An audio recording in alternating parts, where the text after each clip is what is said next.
were in the COP would tell you, or those who are connected would tell you, everybody wants to come and spend money on us because they think we are doing well with mangroves. It is true. If there is one tree in the world or in the Gambia that will grow big, in the next coming 50 years, mangrove is there. Mangrove. I mean, you will have more mangrove areas in this country in the next 20, 30 years than you have other type of trees. The reason is sea level is rising, and it is real. Those areas that were not underwater 20 years ago are underwater today. If you go to Kiang, there are a lot of areas that you can see old trees, mainly jungo. Those are all dead. The tree is gone, but you can see the stump. And that place is visited by water every few hours. I mean, that every few hours is really the tide. And the tide comes with salt. Wherever there is salt, there is regular water, mangrove will grow. So that is really how we identify. And this year, over the last the first time, 2018, we had up to 200 plus, 250 hectares all successfully done. And this year we planted another 80 plus hectares. And in fact, 2 days ago, yesterday, I got a picture of one experimental site, and that is between Soma and Sikunda. Never there was mangrove. But now there is more water there every single month of the year. There is water stationary there, and it is salt water. So we have started planting mangroves there. And they have shown well, but no success until we come back the following year and the following year to see that whether they have done well or not. So component 2, beekeeping, we have already established 60 communities. Within 60 communities, we gave them hives, we gave them all the equipment, and now we are following up with them, making sure that they follow the practices, including showing them how to put on bee suits, or how to manage, how to capture bees, So a lot of that is going on right now, and hopefully we want to make sure the communities learn every way through, all the way to the end, not just one time bring them the equipment. So the equipment also we are trying to make sure that they are being manufactured here, from the beehive stands to the beehives themselves, to later on to the clothing, everything. We want to make sure folks here can learn how to do it, and when that is done, we would depend less on imports. So we have successfully done all of that. Now we are building MPCs, about 5 MPCs and 3 workshops are being renovated, and work is ongoing. We believe that when we are done, at least 5 of them will have room for food processing, not just making soda or making soap or making quilts. No, they are going to go beyond that. And as I'm told, time is going up. We are also introducing a little part of us, and that is eco buildings. It's an enterprise part. We want people to use blocks that are not cement, and also blocks bricks when you build your house is cooler than the cement blocks, because really the heat is going to be one of the biggest challenges of our time. So we are working on that. We have successfully started this process of making bricks, and we are going to work on it. So the institutional building, as I said, we did a national discourse on tree cover. We also today transhumans. Of course, there are three more coming up, but the next 2 I'm hoping would be bushfire, and after that would be energy and fuels. Because really, if we are able to manage energy, for instance, there will be less need for firewood and charcoal. At least we would leave the trees where they are. My brother in Badibu does not need a lot more trees than my cousin here, who has his place in Latrikunda, or Wellingara, because he is the one who uses charcoal. We don't use charcoal in Badibu. So you see, and you need 5 times more wood than charcoal when you are using charcoal. Of course, the science and the mathematics of how much energy, how much that, but essentially, much of the wood that we cut from our forests today goes into firewood and charcoal. More than 50% of it. And that is not possible to maintain. We have to do something to cut that off. So that's something will be decided next year, not today. And of course, I would say this is really more than enough for now. I would say thank you, and let's continue the talk.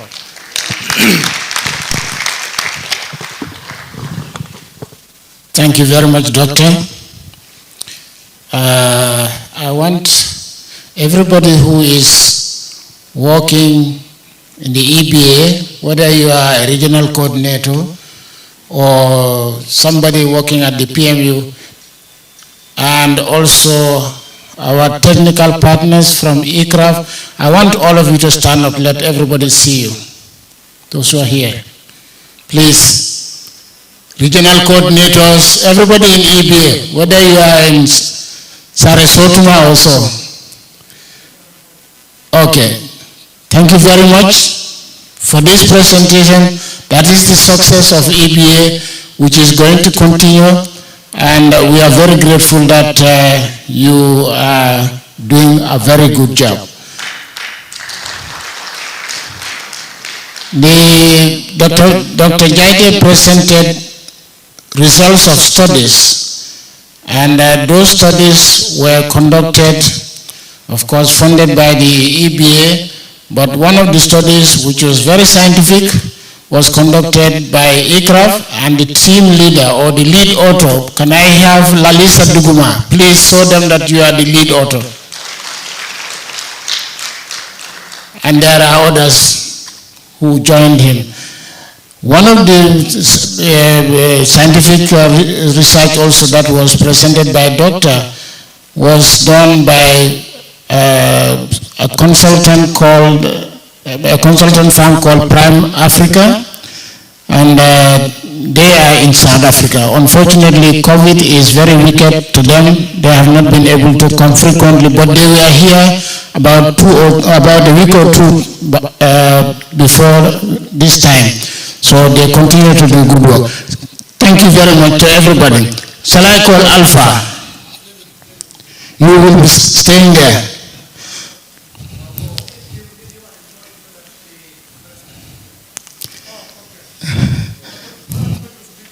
No, come, Alpha. Alpha is the UNFCCC focal point. Anything climate change, politics and policy is led by Alpha Jallo here in this country. Even if Adama Barrow wants to go to COP, he has to be registered by Alpha. If he gets to the gate, they say, go and bring Alpha for us to register you, for you to come in. Thank you very much. Thank you, Uncle Bobo. I was not in the list of people who should take the podium, but I think we found that it is necessary to try to explain those people who are not privileged to read and speak English, at least to know why we are here. So briefly, the presentation of Doctor and others, I just have to summarize this in Mandinka and in Wolof. Assalamu alaikum badi Mandinkul min nata jang ko congress lam dol nata jang ngalon ko wol manta karamugoto e fana ni seyre soko e sa fokon tata dami ye nyinne foje ani nga nyinne jeje wala namba do manindron ye min foje mba folale mande ka kangoto anin sura kangoto folo a folota dami wolom oponi ceremony wolom me benta jang ka nyo bismillah minisala karola dol dia mutaje anin projet ko la karola do fana dia mutaje anin min fana botan ikraf na scientist wol fana dia mutaje bale sa nin ko bobe fola time obitala bar misam binala docteur la karandiroto ala presentation ala projet ko lanya projet ko ni ka fay ko ecosystem based adaptation muna woti wolom na wulo na dandangol ale min dinna marala nyaadile kam fan nafa isaje ko abatallam bul janne nta tinyala nyanta sotol min fana sotoje nga sotoje isaje al hawala tinya anala bata anal alandarol bata nasi sinyo nyokam bar projet ko ni sa ni ngamera abala sanji nane jankan docteur andu ya folo dami wolom ya karandol leke ko karan folo ka mi ko walam the study saba walam karan saba wala ke do bi je walam wulo ko je wala wulo je mun soto la se soto na je ka fa économique na wulol is sénégal mi bije e se mono soto no wulol kono wo kono yo fo kiskisro okay wala kiskisro te yo kiskisro ke wo kiskisro ko la fale e nada kiskisro do fe ka fe ko mimu baseline sovieti wala wulo be balari nyo abalari nyamin an mun se kenoje ane mina soto no je kiskisro do je wala fanka business soto wala julayati sa soto no nyaadile na wulo mimba na ni wulo mimba siri nyoka bare do ko folo da mi wala a folo ye metari yo hectare wulitan yo wala jibe e do ko folo no kamme ko wulan fulan jango wolom ye hectare kemo kono to jibe wo mu landi wo mu natural assisted generation wolom wulo mimba na wulo mi so dan wolom be mako le nyami fo ye muru e bano nyami warta mayuro tutuje do bije wolom ka wulo fammi mi je ka tanka nyami andu ya folo dami wolom kian national park ka jibe ba tanka le nyami ata tinyala andi muneke woto wolom ka jeko dimbata tinyala ka farfarloke ka wala ka balingol walang mi satin nako wulo ta tinyala folo hectare wulif tang anin fula ya folo wala ando na nyaato be e bala fala katum ni ajibe atebe mu hectare moi anin fulalte yo na boto woto ele kiskisro to tata fanna sabaldo wo fanna sabo folo nyin wolom investment into restoration say na wulo min bije e batinya kam mi se sello nyamum e ba nyamum e boto woto e tata business investment min ba wulo min bije mba soto no nyaadile e boto woto e tata e la fanna sabang wolom na masa kundari wol an masa kunda fam na ferel min la kam be police e bol ma ko no nyaadile wolo wo fanna sabote projet ko abalarin wala ka bare do ko nyin ko ya folo nyaadile an yemin keje ay wo ku jamal la fajem bare ko electricity ro to fana min kum ma yata baake ye ata lafto min na wolom ay natala mi funtinu jëm ak karo do ba wulerin karo do ba bulurin way muna tandi wolom na kando anina ji daso lami wuleta baake ay tandi ko jele joba dasala ni ajibe gambe ko wolom not bank karoti kata CRR not karot jele sama jote siala anda ko yiro asulata jiolla pour ay balu anu profana ay kebaya sa yiro dum ni ajibe na samajin karitan anin fulo kono karinano abol sota samala jiola kar worulo abat ata jio sotla wala tin yirol ke jambol jolom kato man jio sotom e konkoto may tere sirinje fo janni samabe na muruna ko tenke ni jio nata ata sila ko tenke janna ba do rogal fa ko noy fa jiola e saaje ko samaye bang so aka tente wala nyama jio ka dasa yirol wala nam yirol do ka jam ako ni ajibe fanan ni banko be jibe dula min ba sumi ala bake ka haymaroto ka me prediction wala na combo sart gunjur ma fam ak wala na etol dol say e beta kordañi ne kanje ba dula min ba kandila bake wala ni ajibe na same ma fam ani na nyaani ma fam ni ajibe tel kando kono ni be la suto fo e jiota yedula sinandi pour asa sumiano yella way muna tandi wala na alhawani ala kando bala fakanna ako andu way ma ko mulon wala ka ferel lande ni de ba yiro tutula e ba yiro fila fo ya jibe say yiro nyin e ba yiro jamale fila e ba yiro jamale tulla katum e ba sulala jiyo minna anin kando batalla dame wote ba yiro min to bonda ka tutu wala ka fi e nyantalo nako janni sanji mo yiro nyin kando mi batalla je anin ji daso asa mutano wala asa dunyum anase sino wala wo ba adaptation ma fa wala ako na boto woto ni nata fanko sotola wala na wulo fango min ka sotoje sa fanka ma nyade wa folo ni ajibe wala kumode ka fa bi kipin community wala dinkira taworo ini wole do ko kele ye karande ibe kumo mutalla no nyaadile ibe kumo maliande lo nyaadile ibe keso dalala nyam yo be kele ando say na boto wodo e tata workshop wala dadaye wo workshop wolom isa dala dami ko tanke fa ke factory muloti isela soto buloni alla soto nyaani fanam isa lafa kumoto na boto woto wuloto e min fanan crossité wolom ele kiskisiro dum nak kabo sito kinkiliba jamba katangol ñil be kulum yalon ko c'est famu ndafanolum wuloto asa soto ke mole warta mayulo ni tey kadon kinkiliba ani jamba koton asiata janne bare mammi soto wolom adadari bandon ka ketiti ni tara Senegal wala adadari bandi sonna soto lay kata la yasan ina yakele tita yele timbing sa ndor fanam jim projet ko ka wala ñide e bita bele kinkiliba tisanna e bele jamba katan tisanna yake le tito yami isaje ko timin fanan ka natina tuwa banko to aka kol jamale sinna badum fangola tim ninga so do jamba kadangol to asa makoy yo wolam asa ala kumo be tatawo wala safono ba kumo sudandaka wolam science-na surwalto assalamu alaikum mbokki wala fi mang la nuyu di len santa di len saragal si ñew bi fi c'est congrès lu ñu ne ko congrès nak moy ñu bari ñom ñu taye fi waxtaan ñu seet ñu mëna projet bi ñu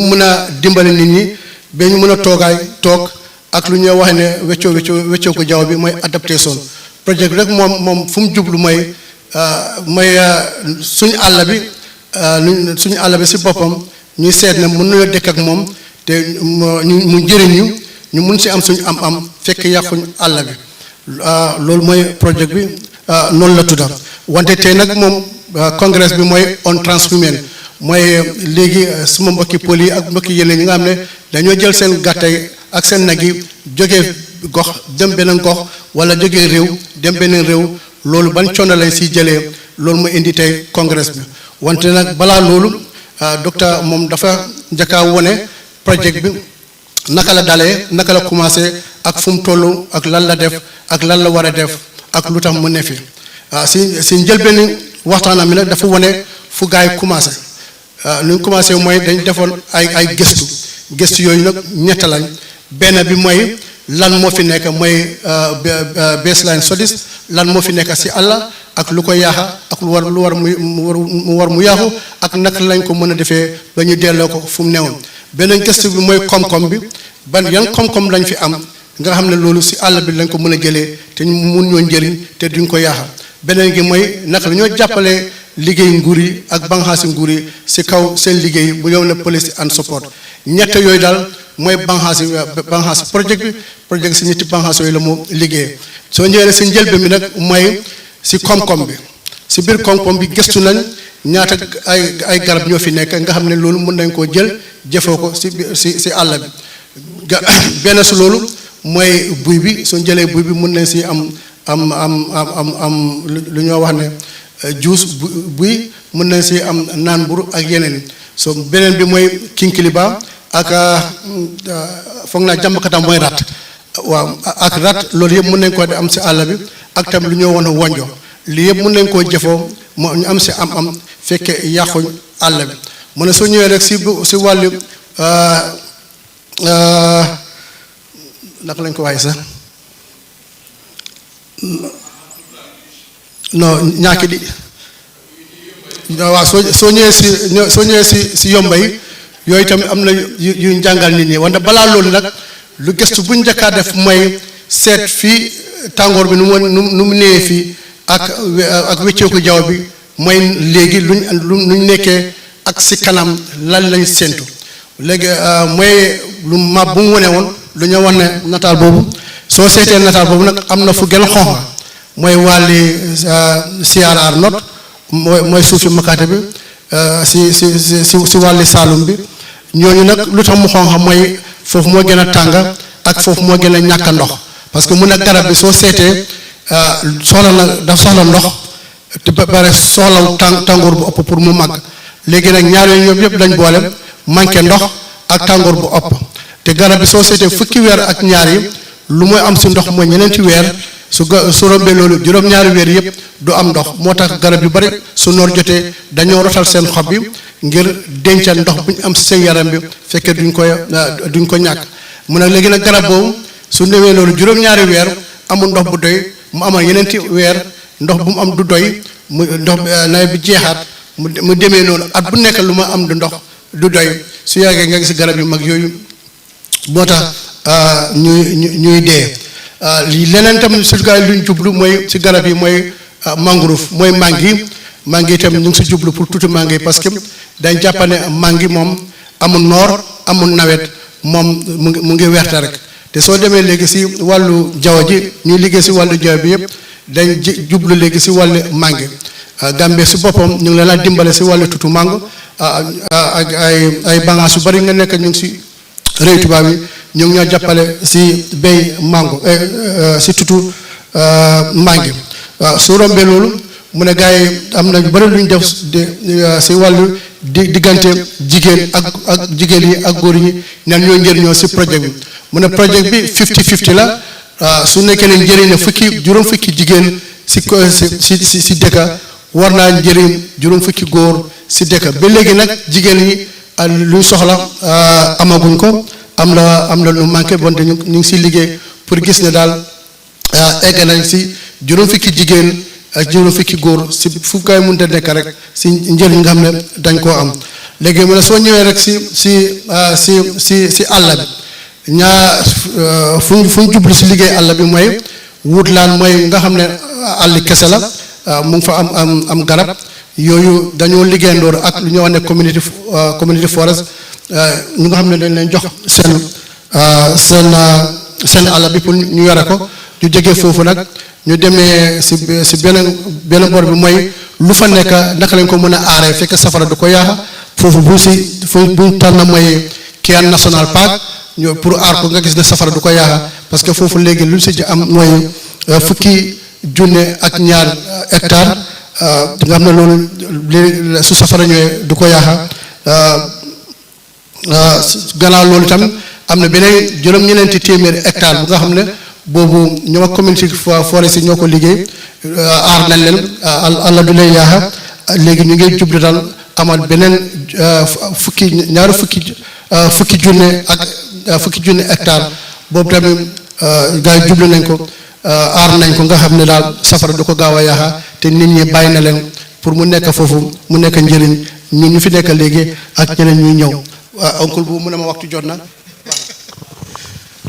ok Alpha a jarama thank you very much jërëjëf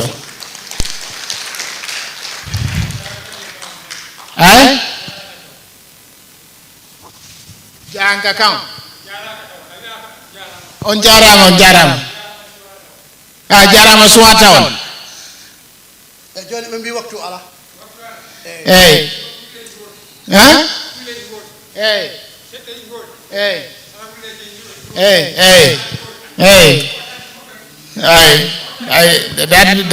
that is what I was frightened of.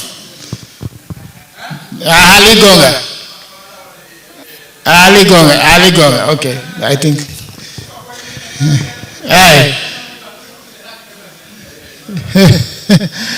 Okay, that was what I was frightened of, but let us please keep to the first suggestion that if you cannot comprehend English immediately, please sit next to somebody who will definitely translate for you. But I will ask the project staff from forestry, staff from livestock, please identify some of these people so that you go close to them. I will give you 5 minutes to do that. Staff from EBA, staff from forestry, staff from livestock, because if we want to do this translation, it means we need 4 days of the workshop. So can we do that? Kohomo wani nanata angale ananta joni goddo arat battoma don kala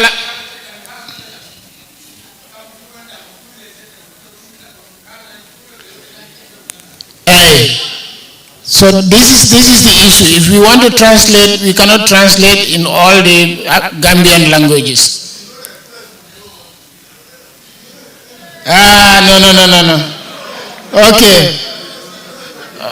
Okay. Let us keep this one down. Let us forget about this translation, and just please sit close to somebody who can translate to you.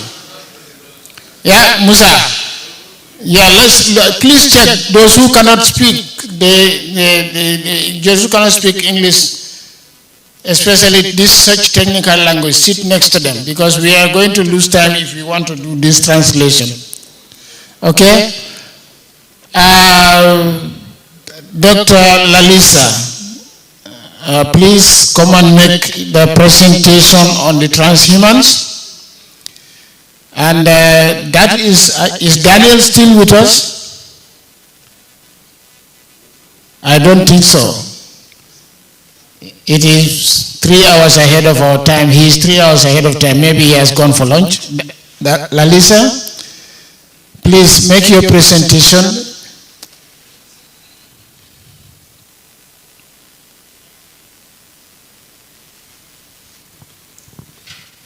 Sorry, I think you will agree with me that if we want to do translation, we are going to need 4 days of the workshop. So please, especially PMU staff, forestry staff, livestock staff, if you find somebody who is sitting next to you and cannot really understand English, especially technical English, just try to whisper to that person explaining what we are going through. Okay? Thank you very much. Lalisa.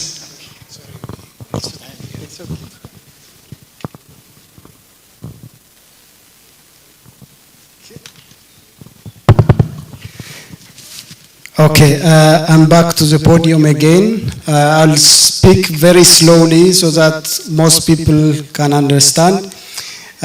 If I may ask, can all of us stand up for 1 minute so that we stretch? Yeah? Just stretching, nothing to do, as you like. You can to the west, to the east, to the south, to the north.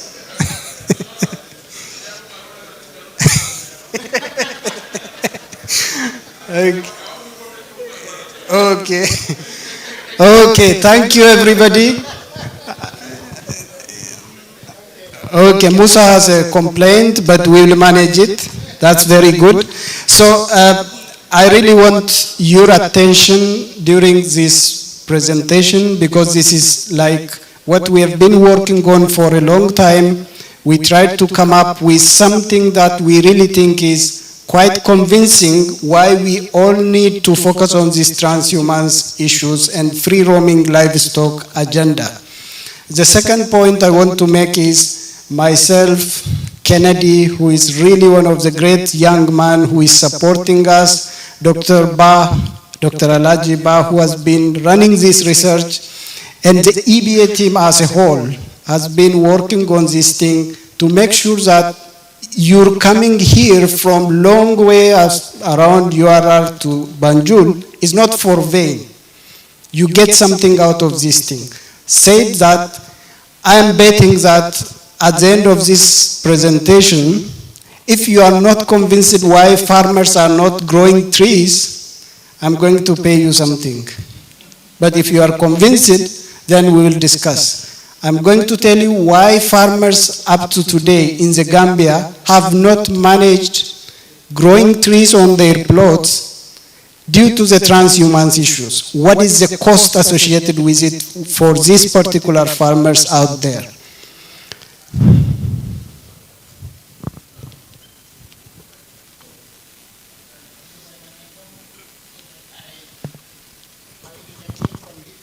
It's okay. So the title of our presentation is Transhumance and Domestic Livestock Movement in the Gambia and Ecosystem Restoration. As Dr. Jaite very nicely presented, the EBA is investing a lot in ecosystem restoration, not just doing the activities, but also from the policy, from the institution, from the infrastructure, and so many angles. So let's just think about what this livestock issue is, because I think understanding the fundamental is very important. What do you think is the first animal that is domesticated?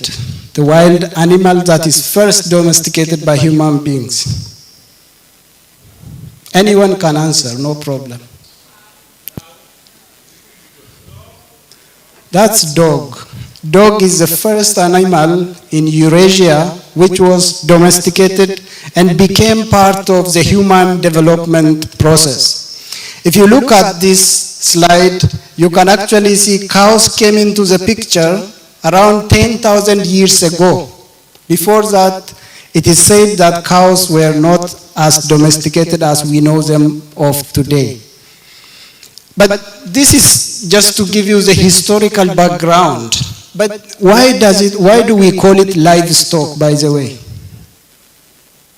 Why are they called livestock? And when was it called livestock? These are important parts of our life, so we should possibly know. Livestock is made from two words, live and a stock. And this was for the first time coined in 1650. This word came into the dictionary in 1650 to 1660, because they found out that these animals are actually very important for human beings to survive on the planet. So you may think urban populations who do not have livestock are still living. What is the problem with living without livestock?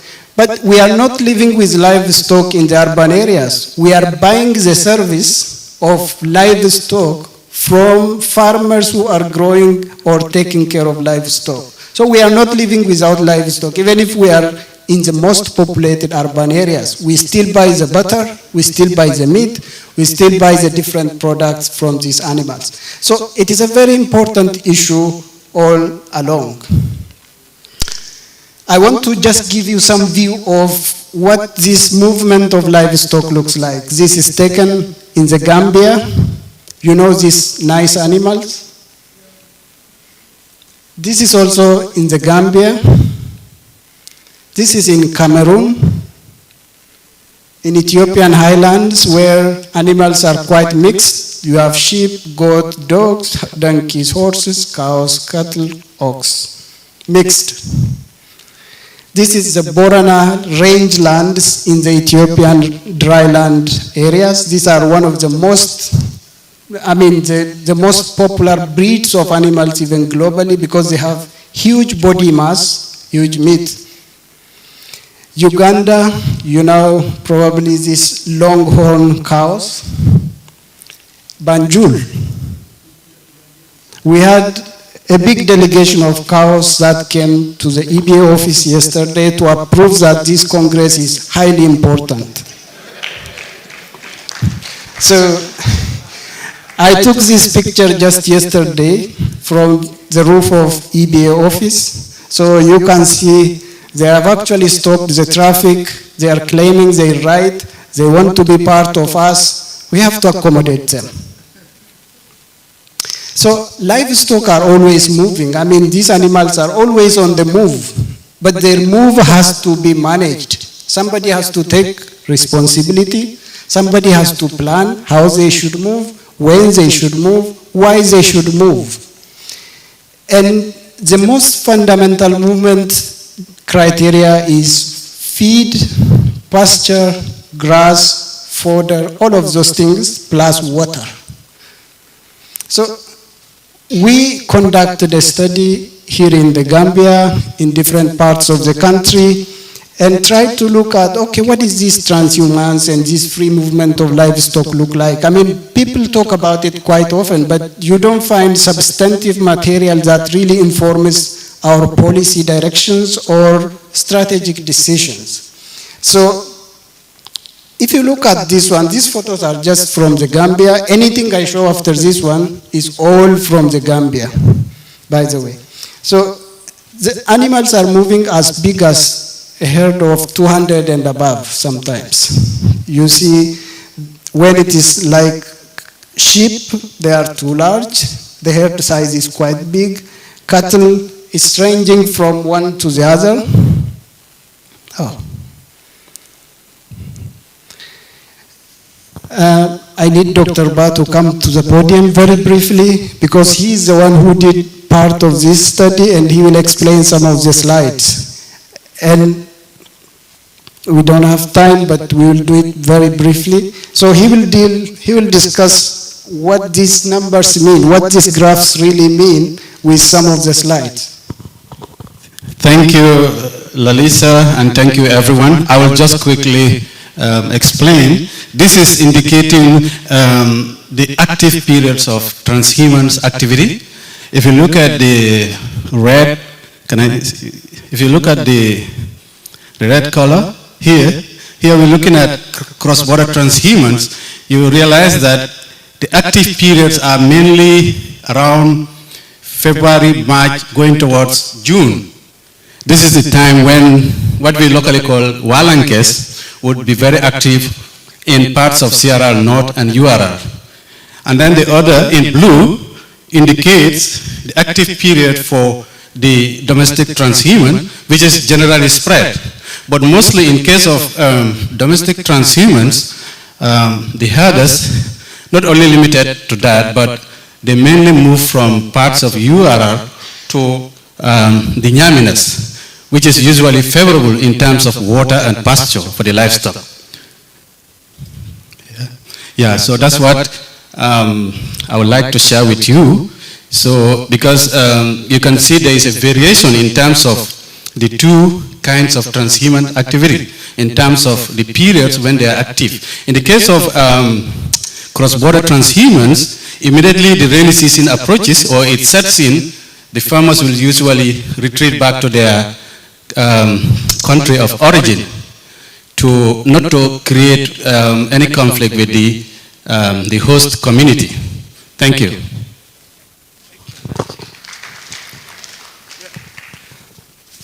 Thanks so much, Alaji. That's a very important one. But don't just look at the line, but look at the implications of these lines.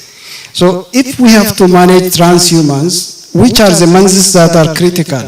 In terms of the domestic one, it's all year round. So we need a different strategy for the domestic one, but for the cross-country or cross-border one, the active seasons are February to June. That's when we need, for example, the immigration department, we have them here. Thank you so much for making the time. That's when the animals come cross-border. That's when the herders move in the cattle and also move out the cattle. This is the active period when we have to tell them, okay, we need a bit of more monitoring during these periods of time. And the interesting thing is, these cross-border herders, according to the respondents from the different regions, they don't comply to the grazing routes that are put out there. This may not be a new thing to most of you, but it is an important thing. If you look at this figure, you can actually see the domestic ones, almost 73% of them comply to the grazing routes that are there.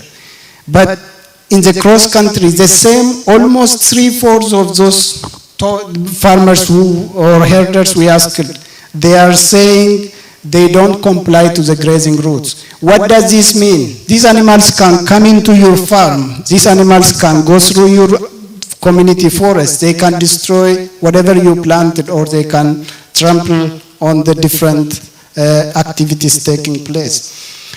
There is also a request to understand what is the impact of this movement on different environmental variables. You can actually see the most common ones mentioned are bushfire, overgrazing, tree cutting, soil erosion, competition for water. I'm sure most of you know these things. But the very important one, when it comes to the community forest agenda, is the high percentage of tree cutting that these cross-border herders actually impose on the community forests. EBA is trying to restore them, but at the same time, the herders are cutting down the existing trees. This is not, please, just try to understand us. We are not blaming people why they move in, but we are trying to put the facts on the table so that we have an informed discussion. There are social issues also associated with these transhumans, conflicts. Even myself as an outsider, there was a day when a child was attacked by herders in one of the regions while we were doing protocols. This is very unfortunate. Livestock theft is another issue, crossbreeding, disease outbreak. These are major concerns raised by the communities where this transhumance is happening. If you look at these trees, we have a number of foresters in the room. What is Ficus capensis in local language? Soto, okay, sorry. So you see how they lop it down. Yeah? Acacia siberiana, they just cut it into half. These are photos taken from the field. Kaya senegalensis, this is one of the very important rare species we have in the country, but the practice that is implemented by the herders is actually hampering its overall survival in the system. What happens is quite different when it is in the forest and on the farms. In the forest, you can actually find whole tree cutting. They cut sometimes the whole tree and the animals feed on the leaves. Any size they do cut, they don't mind. Any species can also be cut. This is what happens in the forest. The problem is these cuttings are often illegal but invisible. Sometimes they happen at night. That's what people reported to us in the field. In the farms, it's a bit of a business context. At times it is a theft, at times it's an agreement. The theft is when it happens without the knowledge of the tree owner. The business part of it is when you negotiate just to lop parts of the branch to feed your animals. Normally, whole tree cutting does not happen in the farms unless it is a theft.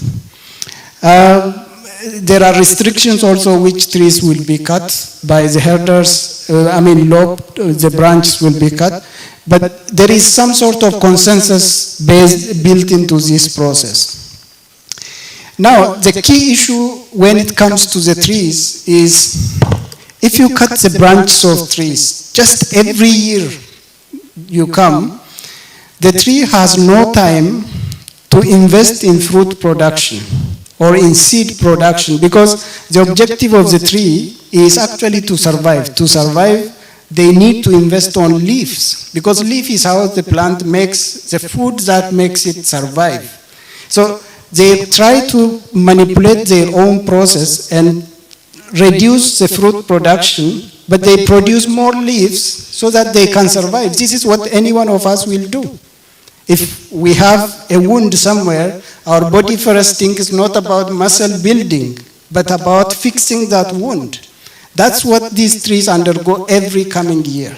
So it is a stress which these trees are undergoing, and if we don't manage it, we might come to a point where seed production from these different species could even be stopped.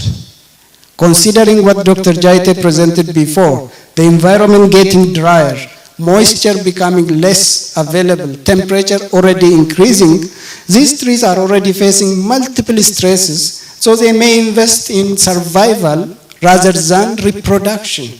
That's what any decision we do. Nobody will want to be married if we don't have something to eat. Is that true? Is there anyone who wants to get married when they don't even have food at home? That's a logic which also applies in this context. Reproduction is after survival. And in this case, when we cut down the branches of these trees, we are actually telling them to invest more on surviving than on reproducing. So the tree seeds that you find today out there may come at a point when you can rarely find them because the trees are already trying to survive than reproduce. local businesses associated with transhumans. I mean, this photo is taken by Dr. Ba. And this is a kind of situation where water is also marketed in a sense, in a quotation mark. It's an arranged business between the local communities and the herders who arrive from different locations. You can actually see tree sales, water sales, camping station rentals. When they come with all these animals, there are rentals that happen overnight. Other transactions which to some extent are also happening out there. Just to help us have a consolidated document, we have actually produced a technical brief. I think you all got a copy. If you read this technical brief, it's in English. Unfortunately, you get all of the things I was telling you. You will understand the context. But there are interesting issues emerging in the Gambia which maybe most of us did not realize. Let me put it this way. I hope you understand me very well when I talk about this sea level rise. When the sea level rises on the west coast, what happens seasonally is the most saline seawater pushes upwards. Do we know this? I'm sure all of you know this, yeah? And this thing is moving by itself, I think. So there is a place which I came across randomly where the seawater has pushed a lot and the soil has turned it into more saline or alkaline or high pH, those who understand the pH terminology.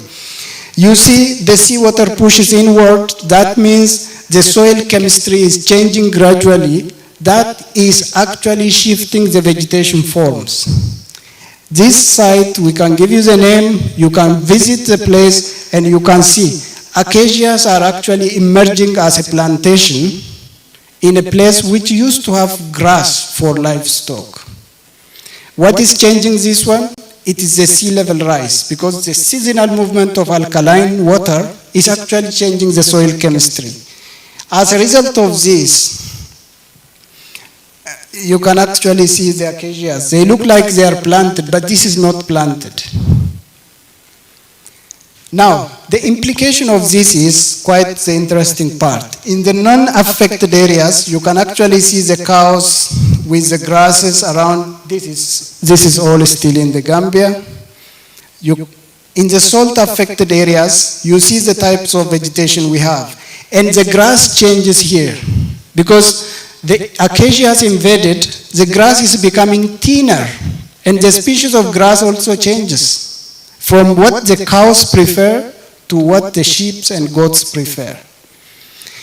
So when a community is living in this place, what do you expect should the farmer do?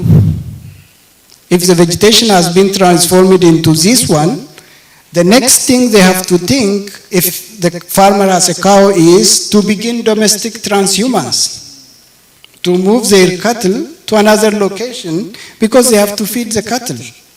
So this is what the whole thing that is interconnected is having influence on the individual farmers. This is how the change in the climate, in the ocean sea level, and all those things, including what Dr. Jaita presented before, how it is affecting the lives of the individual herders. And if they don't want to move, they have to change the type of cattle, because cattle can't actually survive in these grass types. So they have to begin to buy sheep and goat. This is how the whole thing is fueling one another's issue. But this slide, I want all of you to remember. This is the basis of my presentation actually. What is the cost of transhumance on tree planting, on ecosystem restoration? Who knows what these things are? Sorry, what is it? Yes, how much does it cost? Just an average range, the cheapest to the... Did you buy one? Anyone who has bought this thing? 500. Yes. 1,200. Yes, from behind. Yes, you. 600. Okay. Now, the figures you told me are quite high. I said, okay, let's take the cheapest of the cheapest, these 3 guard, which is assumed to be costing $150. Yeah? If you have to plant 1 hectare, how many seedlings do you need at a spacing of 3 by 3, for example? Foresters, 3 by 3 spacing, 1 hectare, you have about 1,100 seedlings. Yeah? How many of these do you need? The same quantity, 1,100. Now, just multiply that number, and it comes to $166,650 per hectare. This is at a spacing of 3 meter by 3 meter, which is the widest spacing. If these animals which are moving around are managed, you don't actually spend this money. Do we understand? Is it clear? If animals that are roaming around are managed, you actually save a lot of this amount of money. But the biggest question is, how much does a farmer get in a year to buy this number? If you look at the GDP of a single Gambian person, according to the 2020 World Bank figure, it is $781. And the cost of this protection, it is $3,300. Imagine your income is on average $780, but you need about 3,300 USD to protect that 1 hectare. Can this be done by a farmer? That is why I was telling you, if we don't manage livestock, yeah, there is no way we can actually blame the farmers why they don't grow the trees. This is the foundation of my presentation. Just very simple and the fact. This is on the cheapest level. That is why these free roaming animals, we like the animals. We can't live without them. But they are making ecosystem restoration the most expensive in this part of the world. So the best is, we need to think about how we manage them.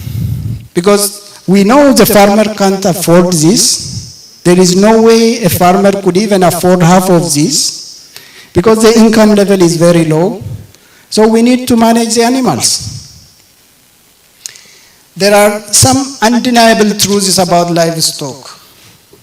So I said before, we can't live without livestock.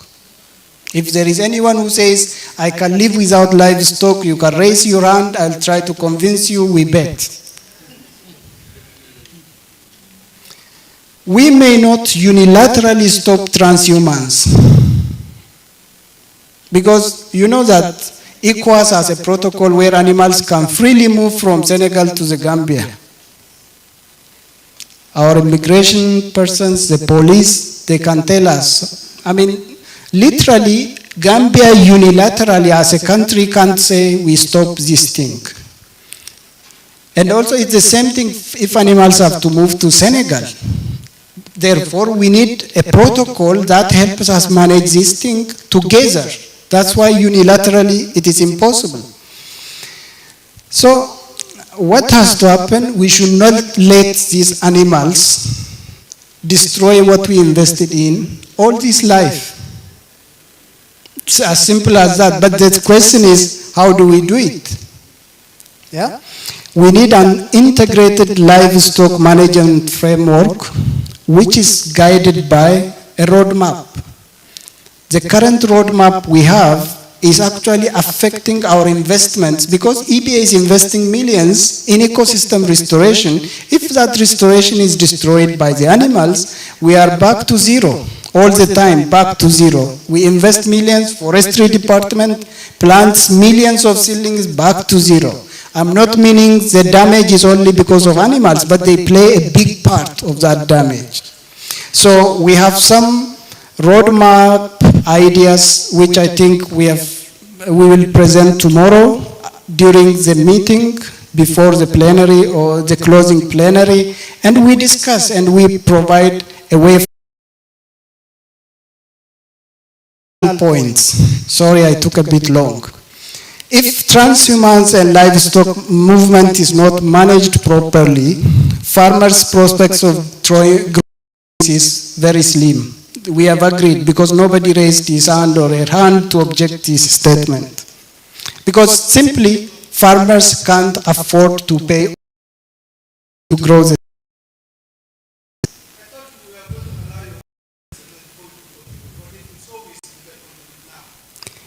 Let me finish. Yes. The second point is, if transhumance and livestock movement is not properly managed, restoration costs will remain high. That means we don't enjoy the ecosystem goods and services that we get from restoration. And finally, our problem is not with the cows, but it is with the how. Yeah? You know, this statement is not about the cow, but it is the how. How we manage the cows. We have no problem with cows because we need cattle. I'm the East Africa Fuller, so I know how important they are. In my community, if you don't have 50 cattle, you're considered rich. So, we love cows. We have songs for cows, we have music for cows and poems and all those things. Here also the same. We all want the cows, but we need to know the how. How do we manage them? So much.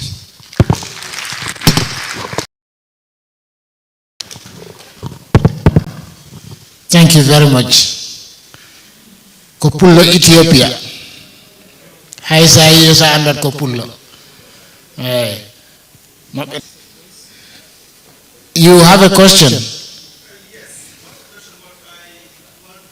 Contribute. Good.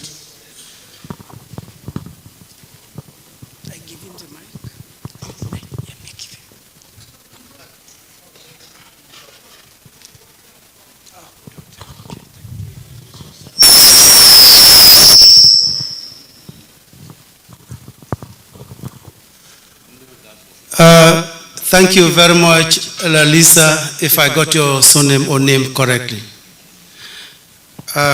My name's Emmanuel William Mendy. I work for the Ministry of Agriculture, Department of Livestock Services, as the Regional Livestock Director for Upper River Region. Thank you very much for your presentation. It is very eloquent, very clear, but I have observation and contribution to some of the slides, especially the slide that show the protection guards after planting and the observation or emphasis that you lie or laid on the management of livestock. I am not contributing because I'm coming from the livestock background. I'm a farmer, a born farmer by profession. I'm a village boy. I grew up in the agricultural setup. Yes, we have a problem. Probably I will pin it down to Gambia if we really want to forge ahead. It is important that livestock is very clear that livestock is an important aspect or component in the farming community, as well as considering the potential of livestock and how it contributes to family upkeep, equally agriculture. But we need to first of all demarcate our land. Land management is our first problem. We have issues, livestock farmers with crop farmers, especially during cropping season. Everybody wants to crop where the soil is fertile without considering the access route, the rangelands. These animals, just going by your slide, you saw them crossing when you were at Eba office yesterday. We do not even consider them part of us. If you know the Greater Banjul area, my seniors are here, some 20, 30 years ago, those were access routes, those were stock, there were stock routes, there were livestock in the Greater Banjul area. But urbanization has turned everything, and we do not consider to give them their dues. And that is the problem we have with our livestock. If you want to do tree planting in an area designated or where livestock graze, rangeland, it has to be in consultation and it has to be looked at carefully. We need to we have a lot of trees and forage that are extinct in this country because of the grazing issues. But because they were not well managed. And I want to believe it's about time that institutions come together and draw up a well-defined roadmap. You could see Eba initially never had DLS, Department of Livestock Services, has implementing partner. And that could be a lot of shortcomings in their implementation of activities. I'm glad that that is captured, and we will work hand in glove. We have both at headquarters representative and at regional level. But my point here is we need to look at the implementation activities, the framework, the arrangements, where to replant or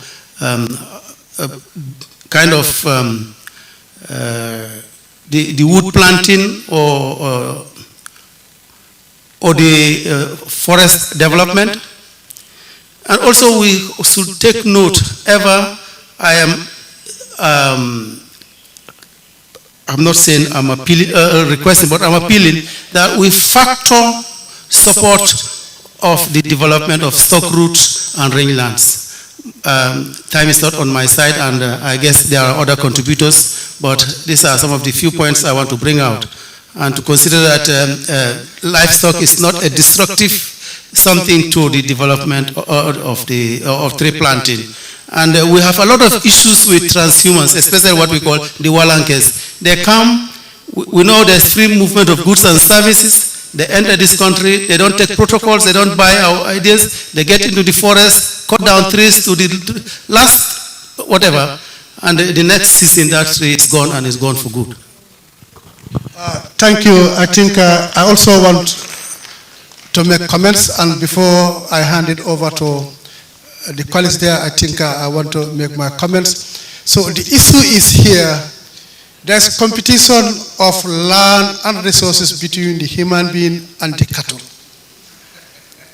That is the fact. I'm born in Burfoot, raised in Sincho Alaji, and I know what the ecosystem was in 30 years ago. There was cattle tracks everywhere, designated cattle must pass this track, go and graze, use the route, and come back and settle. Secondly, there is a cultural tie between the herder and the cattle. If you are not a fuller, you will not know. Yeah, so the more cattle that you have, the more prestigious you are, and the more wealthy you think you are. Asking that herder to reduce the cattle from 200 to 50, you are just wasting your time. You are wasting your time. And now, there are no plans, or the plans that were there initially are no longer existing because we are competing with the cattle. And what is important to know, I don't know whether you know it, the cattle are citizens like me and you, and they pay tax. Yeah, they pay more than us, and yet we don't give them their due. and then yet you want that cattle not to touch your farmland, and then it's their right also to go and increase. So this is a conflict of policy. We, I think, prioritize human settlement than the cattle's grazing. Why transhumane is because of there's no feed where they are. They move to another area. If in Gambia here, there are cattle that are found in Senegal because they cannot feed in the Gambian area. So they go to Senegal. And there's one thing that most people don't know. Maybe you're full at Uganda, Ethiopia, you don't know, but the cattle talks. So the cattle talks, who understand their language, know their talk, and then this is that cultural tie between the cattle herder and the cattle. My father said the cattle used to protect him. How? If he spend the night at home, when it is hot, and then there are some evil things that come to him, the cattle herd, if the cattle herd, they have what they call mangawuro, the elders. It will leave and come to him, touch him by the tongue on his feet, then he will raise up, it is the mangawuro, and then he will go. And then if he's given anything at home to eat for dinner, he will not eat it until he reaches the cattle. And when the cattle, the elders knock it down, he leaves it there. In the morning he comes, it is black, then it was poisoned. So he was leaving his cattle, this is a history. So how we the Fullers are tied to the cattle. It is when he left the cattle, he was given a wife, then they moved him out. He went to Farafenni to buy a bed seat, and he never came home, back to Sasita until he died. So as Emmanuel said, we need to have these policies. We need to protect the cattle. If you want to protect the trees and the biodiversity, we need to give the cattle their due. Thank you.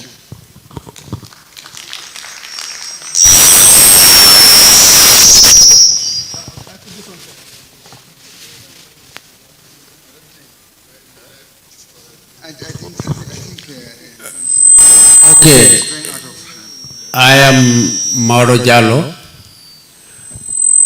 DD Parks and Wildlife, and also CITES focal point for the Gambia. My area of observation of controlling the movement of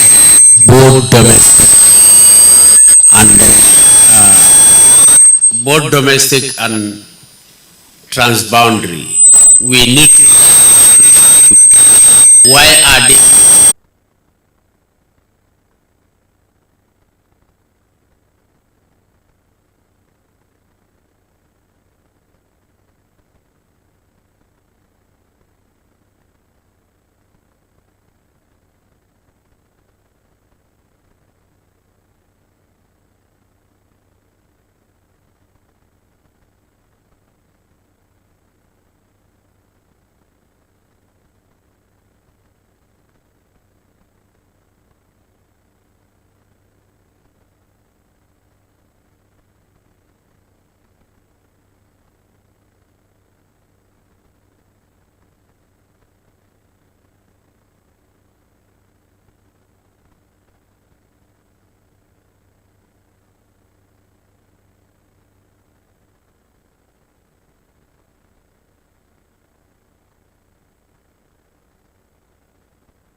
Can you pass?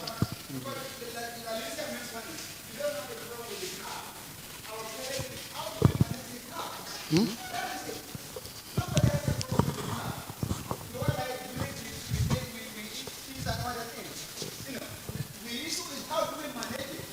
I think tomorrow, at the end of it, we need that common agreement as a way forward. But if you want to look at it from cultural perspective, for us tomorrow. Thank you. Okay, thank you very much for those comments. It's like we actually run out of time. So we will be taking a few more comments before we go for break. Then after break, then we can continue the next session, that is plenaries on presentations. Yes, please. Good afternoon, everyone. I'm Mustafa Doumbia. The presentation is very nice. Thank you so much for the brilliant presentation. One thing I want to emphasize here is that most of the land that we are used for transhuman, or most of the land that we are used for grazing, are now land that we are turned to industrial production sites, like real estate, how would I call it, industries, and etc. We understand what is happening in the Gambia today. So on that note, I think it will be very much important if we understand that a lot of grasses have been perished in this country year in, year out without being processed into a fodder. So there is a need to do this technological transfer and innovation so that we try to transform these grasses that have been perished year in, year out through either by bushfire or whatever, and we keep them for our animals. This is very important. I want to emphasize here. Let us not only labor on what we have in terms of trees and etc. But we see a lot of grasses that are palatable. Some are not palatable, but they need some reinforcement in terms of succulent material to make it edible. The second point is a farmer work for wildlife department. For wildlife department to also design areas, design areas that will be designated for the production sites.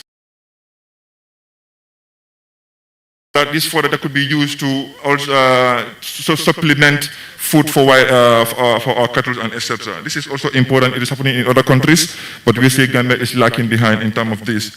If we want to emphasize on using some of these forest sites as browsing areas or grazing areas, we will keep on talking about this and it will not go. We need to innovate so that we can get the best. The third one is for farmers and herders to have the understanding and mutual benefit. There should be this mutual benefit between farmer and a herder. It is happening, but we need to reinforce it. Because we understand that before, some 20, 30 years ago, farmers will give manure, how do they call it? Give manure to, herders will give manures to farmers, and farmers will also give their land. They will allow them to go and graze in their land, etc. This mutual understanding between farmers and herders should be reinforced. Because we saw in the field nowadays, where herders will be taken to court and they will pay a lot of money to court as a result of this agreement between them and the farmers. So as extension workers, as wildlife officers, forestry officers, we need to reinforce this understanding. Let me give you the last part. Foresters cannot be destroyers. We cannot do that. So what can we do is we need to ensure that we get into innovation and technology. Instead of rearing a cattle for 3 years, 4 years to get a benefit, what can we do? Fattening. You understand? You encourage fattening so that you can have more from few cattle than having 10 cattle, and you can have what you want to get from it. Animals for milking as well. Instead of gathering 20 cattle for milking, when you get into technologies, 3 or 4 cattle can do it for you. So we need to get into these innovation technologies and encourage our farmers to adopt it for a better livelihood. Thank you so much. Thank you very much for your comment. I think I'll just take one more comment, then we go for lunch. Oh, okay, Director, then I'll take 2. It's important we have this session. I'm very happy that he brought up something, especially his last statement. It's not about the cow, but it's about the how. So we are all here today to see how best we create that how that we need to make this happen. Please, who says this? I can comment too. Alhamdulillah. Mutu malam fo sa fo man ni ka wala fo tubabu kango because lafita minna wolom nyim problem wo abe jarala nyadile. How do we solve the problem forever and once forever? If the West can control their animals and they can feed millions, what method have they used to rear their animals? Because transhuman, no matter what we do, even if we solve the problem in the Gambia, Senegal doesn't solve the problem, it will be a problem of Gambia. If Gambia and Senegal solve the problem, Guinea-Conakry don't stop, it will be the problem of Gambia, because it will come to Gambia. Now, how do we manage our animals? Animals, they need food, they need water, they need shelter, not clothing, please, but they need all these things. How do we change our management strategy? The climate factor. In the cold weather, they have maybe 3 months rain, but during that 3 months rain, they can prepare food for their animals for the whole year. What do they do? Africa cannot develop without knowledge. That knowledge will give us power, and that power will give us wealth. Please, it's high time. Gambia is only 2 million mouths. 2 farmers, if we empower them with animal production, they can feed us with all what we need. If less than 5% of American population are feeding 3 million people, 80% of Gambian farmers cannot feed 2 million people. What is the problem? We have to change. Let our government see agriculture as the only way forward for Gambia. It's more sustainable. Our problem is not resources. Our problem is how do we do it in the best way. So I don't want to speak more. I prepare something here. I don't want to take your time, but our management system shall solve all the problem of this, so that any tree you plant will not be eaten by animals. Ndol fama nyola jamano ikayiro le fi ndero le kan deewol bukatinya ndolla sokono be en kore le bije bare ni ndan ndolla ko ragulo abebu yiro le yamuneke suñu wa papa yi suñu kilifa yi ñooñu dañ amone ay bey kon naka lañ yar bey yoyu dañ leen yar di leen aar di leen jox luñu buga. In those days they give them food, they give them house. How many animals are roaming without house? Go to the market today. So let me calm down, please. Thank you for having you. I am quite sure the how that we are here for, as far as this livestock is concerned. Tomorrow you will have better solutions to these problems. Director, please. Okay, thank you very much for the presenter. And my name is Madu Kamara, Regional Livestock Director, Lower River Region, Mansakonko. Okay, you said most of the animal, according to your presentation, February to June. But when you look at the movement of animals, it's more of domestic than regionally. We all know that CRR North, mostly Walankes came, the small ruminants. But when you look at the movement of the cattle, it's a rainy season time. At the moment they move from Nyaminas to Jaras, LRR, during the rainy season time. So when you look at the situation of Same, which is very close to the Senegal, the forestation 1 kilometer, the population of the animal in Same, the cattle population, according to 2016 census, I think it's around 14,000 to 15. So whereby they move because of in search of water and food. Because the animal population is more than the forest. Those who know Same area, the animal population, it is not possible wherever you are during the rainy season, all the forest grass is eaten by animals. So they move because of in search of water in the Nyanis and feed. So when you look at Nyani also move, during the rainy season time, the whole of Nyanija cattle also move to Nyanis. I think Mr. Njai is here, Sirinso is here, and others. They can bear witness. So those one also move during the rainy season time to Nyanis, while Nyanis also move to the islands. So we have more of domestic movement of animals in this country than from Senegal to Casamance to Gambia. Apart from the small and the Walankes from Senegal to Sierra North to URR. So this presentation is very, very important. You say that the problem we have is to manage the livestock. The area we specialize, Mr. Mendy is here, is the livestock production and sustainable environment. So in this generation, because of the climate change, we are told to produce livestock without hindering to environment because of the climate change. So we have to produce livestock without destruction to our environment. Thank you very much. Thank you very much, Director. I think we'll draw the curtain for now and we'll go for break. You want to respond? Okay, get the other mic. How you want?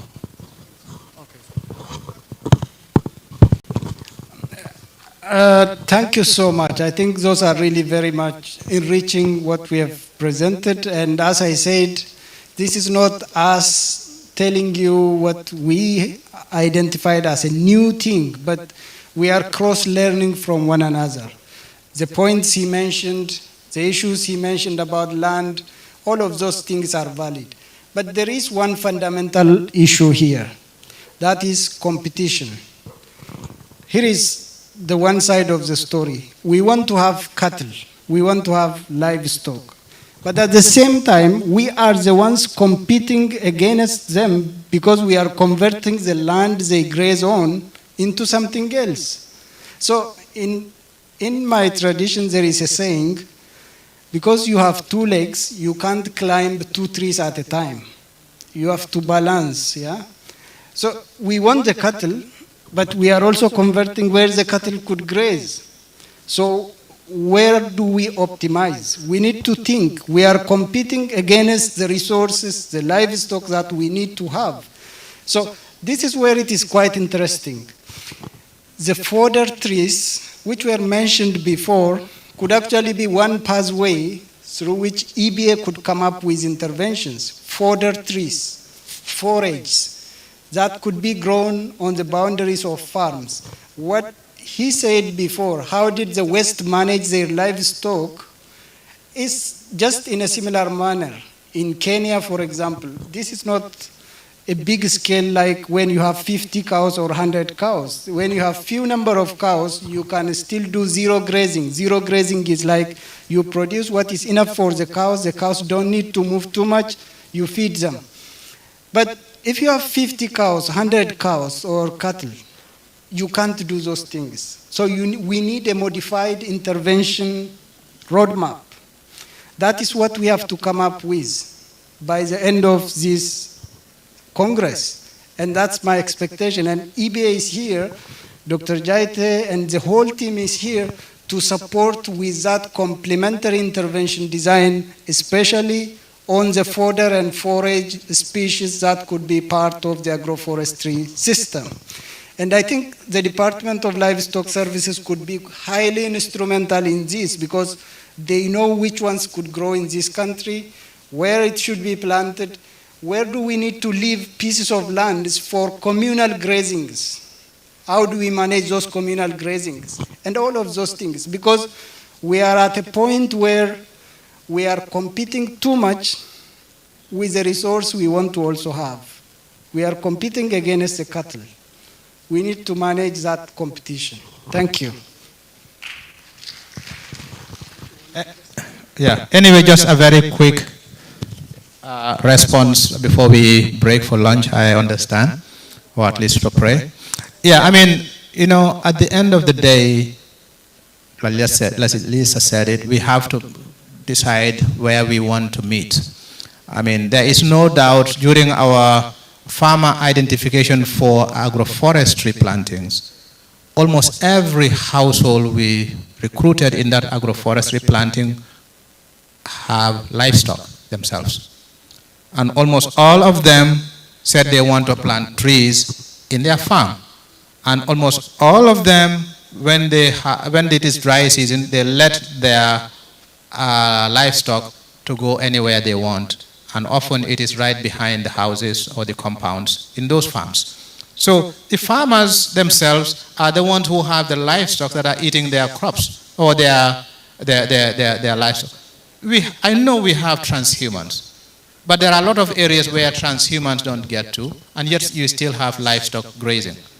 Okay, so this is really our own issue. It's a Gambia's problem. Traditional systems used to work because we had enough rain. If you had enough water from, I would say, May all the way to November, there is rain. There is enough grass around. There is enough trees and fodder. Every animal can have and feed, and they will not go hungry. But now, even if we have the land, there is not enough growing on the land. So you can have large expanse. For instance, a place like Dobo Forest is a 500 hectare where almost all the cattle around there can feed, but if you walk in there during the rainy season, there is not a single grass that the cattle can eat. What you have is nger, jambakata, and then at the bottom, you don't have even grass. What you have is there are shrubs that grow there are herbs that grow, they smell. You know, nyama serala in Mandinka. The cattle don't like it. Even goats don't like it. So those are things that are real. Climate change has forced fewer and fewer species to be around. Even grass species, some of them must have gone. Like Andropogon, you don't see much of it, you know, in some places because it is too dry. So we are already in a situation where we are ruled. So we have to be the ones to be smart enough and say, okay, what is the best solution? It is not either or, as Lalisa said. But we have to find a solution, or else we will be in difficulties for some time to come. Anyway, it is almost to 2. I don't know. Oh, okay, there we are. Thank you, Doctor. Thank you, Dr. Lisa. Can we put a round of applause for them for those brilliant presentations? Okay, now we will break for lunch, and it's 2 o'clock. It's nearly 2 o'clock. Let's come back 3 o'clock. We have very interesting presentations ahead. So please, do enjoy your lunch. Don't be like the Turekundas. After eating, you sigh away, please. Thank you. Okay, yes, there's a suggestion that you come back by 2:45, please, because we really lost too much time. So we recording stopped. Definitely have to make up the time that we lost. So 2:45, please let us come back. Thank you. Bon appetit.